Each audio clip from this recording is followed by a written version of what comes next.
challenge we have is the extensive damage that it did.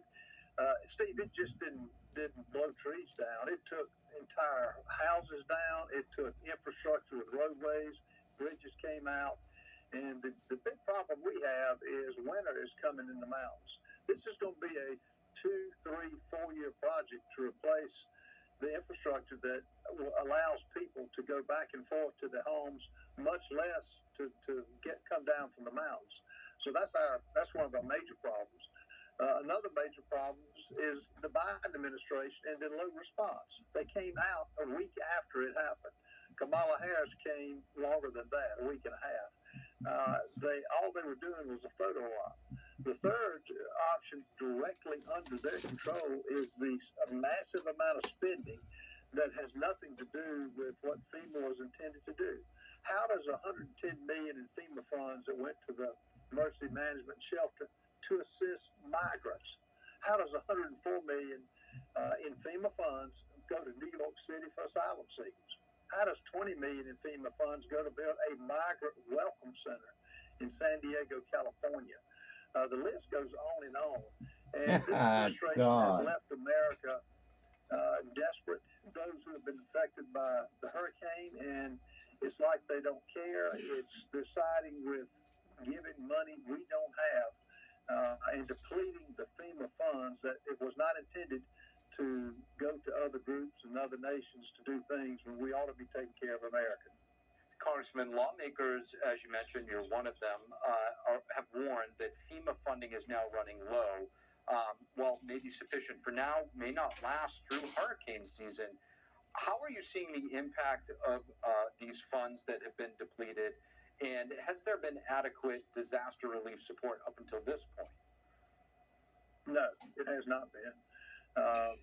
The fact that these are people on the ground, the FEMA has taken ownership in a lot of supposedly the repair and the get people the food and the water and the things that they need, but it's like they don't care. Now, it's not all of them. They've done some good things, but the fact that they're in the way now more than they are helping.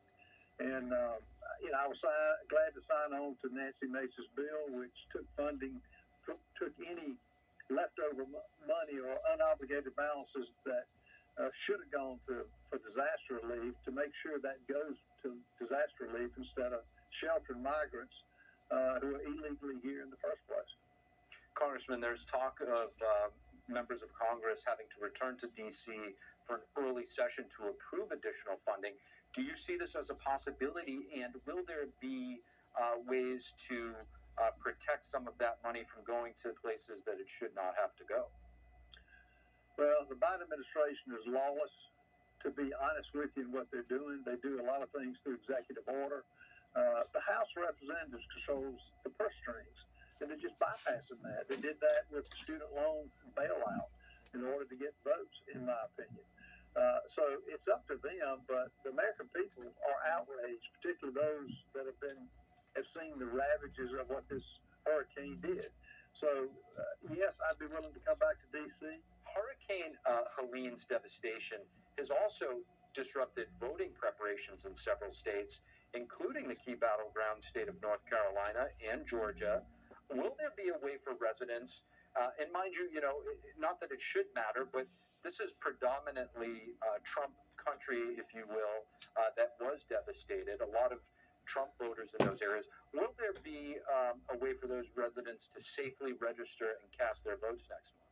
It'll have to be done by the people, and the legislatures of North Carolina are going to have to make arrangements for those to vote who can vote and to get them ballots and a way to mail them in, because you can't, from the last numbers that I saw, it was 1.2 million people affected.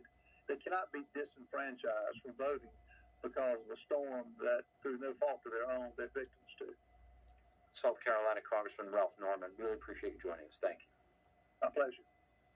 Florida, do the American people feel confident about FEMA's handling of disaster relief? NTD's Sam Wong was out in the National Mall right here in Washington, D.C. to hear from the folks.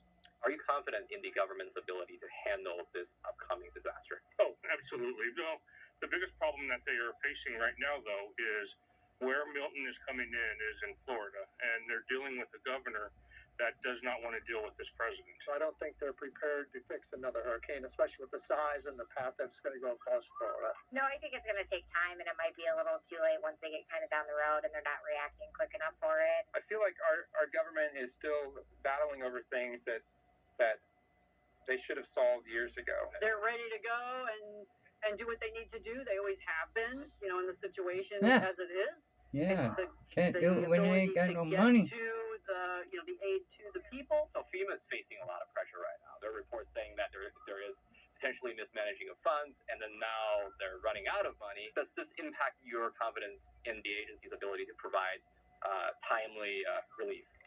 I think so, and I think a large part of it has to do with the fact that if there's going to be an election that our president isn't facing in right now, and there should be some immediately emergency state of disaster stuff, but FEMA has notoriously been behind. FEMA isn't, the workhorse. They're just there to provide the contractors and get everybody in line and get on the road. And so if they can get politics out of the way, they would do a whole lot better. My uncle went through Hurricane Katrina, and he lost his entire house, his boat business, the whole thing disappeared. And they had problems back then too. I don't think that they will handle it the way it needs to get handled, taking care of our own citizens. I think that it could be better. I think people need to put into perspective how long it takes to get things done and how much money it costs to get there. In what way do you think FEMA and Congress can do better when it comes to getting timely disaster relief? Spend more money on the American people rather than foreign aid. Coming up, Supreme Court justices appear open. The Iran-backed Hezbollah terrorist group in Lebanon fired over 100 rockets into northern Israel. Most of them were intercepted, according to an Israeli official, but some got through, hitting this residential building near Haifa. In this event, the number of injuries is very little, and that is due to the proper behavior of the residents, Homefront Command, the rescue services, the ambulance services. I would like to say that the commands of the Homefront are life-saving, and today was proof of that. The Homefront Command issues safety guidelines for Israelis in times of war, including restrictions on gatherings and announcements of school closures. In another development, Israel's defense minister Yoav Gallant said on Tuesday that the new leader of the Hezbollah terrorist group is probably dead. Hashem Sefadin apparently led the terrorist group for just over a week after Hezbollah's longtime leader Hassan Nasrallah was killed at the end of September. This thing has a dramatic effect on everything that happens. There is no one to make decisions. There is fear, there is panic, there is an erosion of the Hezbollah organization. Israel's Prime Minister Benjamin Netanyahu also noted the progress they've made. We've degraded Hezbollah's capabilities. We took out thousands of terrorists, including Nasrallah himself, and Nasrallah's replacement, and the replacement of his replacement. Hezbollah's deputy chief said in a televised address that the terrorist group's capabilities were still intact, and that he also supports efforts to achieve a ceasefire with Israel. This comes as Israeli forces reported killing 6 more senior Hezbollah commanders on Monday, who were among 50 Hezbollah terrorists Israel reported killing in a series of airstrikes. And Israeli troops continue their ground offensive into Lebanon, finding more weapons along the way. Here you can see the boxes full of rockets, which were intended to be fired toward Israeli territory. And they also found an underground tunnel that crossed about 10 yards into Israeli territory. Also on Tuesday, Iran's foreign minister commented on Israel's possible response to Iran's recent missile attack on the country. He said any attack by Israel will result in a more powerful response. He also said Iran is fully prepared for war. Jason Perry, NTD News. The Supreme Court hearing a case about